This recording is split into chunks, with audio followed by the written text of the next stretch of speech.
the long-awaited independent investigation into the allegations of workplace bullying and harassment at the Vancouver School Board was finally released. It's a partially redacted report completed by Rosalind Goldner, an attorney hired by acting trustee Diane Turner.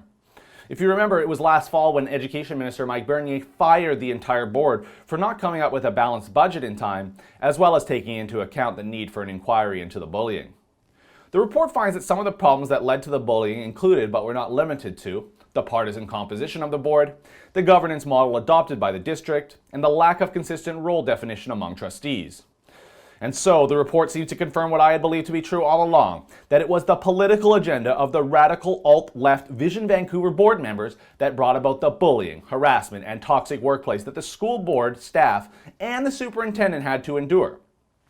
The report states that the school board staff were being directed to redo work that did not align with the trustees' expectations. Or as I read that, Vision Vancouver's hardline alt-left political positions. The report also discusses at length how at one public meeting, everything came to a head.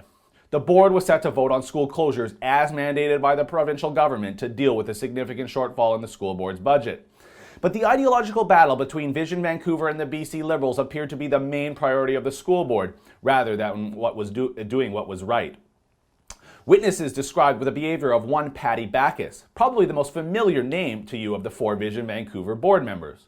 And I'll read a bit from the report for you now. Quote, witnesses were clear that their criticisms were not based on the fact trustee Backus asked questions, but rather were based on the manner they were asked and the purpose of the questioning. Witnesses stated that the questions were not posed to elicit or clarify information, but were challenging, humiliating, and embarrassing for the superintendent and subjected the staff to ridicule from the public. Unquote.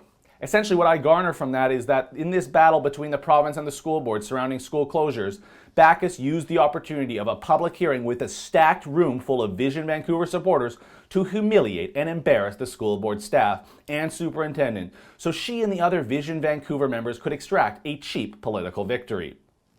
Now, the report also reveals something pretty interesting as well. The staff at the board who were subject to the harassment and bullying are still scared. Still scared that next election, some of the fired members, like Backus, will get re-elected and then extract some revenge for all of this playing out so publicly as it has. And I don't think that those are irrational fears, because if someone like Backus is so vindictive that she is willing to humiliate and embarrass the superintendent in a public meeting as described in the report, then don't you believe that she will try more of the same should she be re-elected in November 2018? The answer to solving these problems is simple.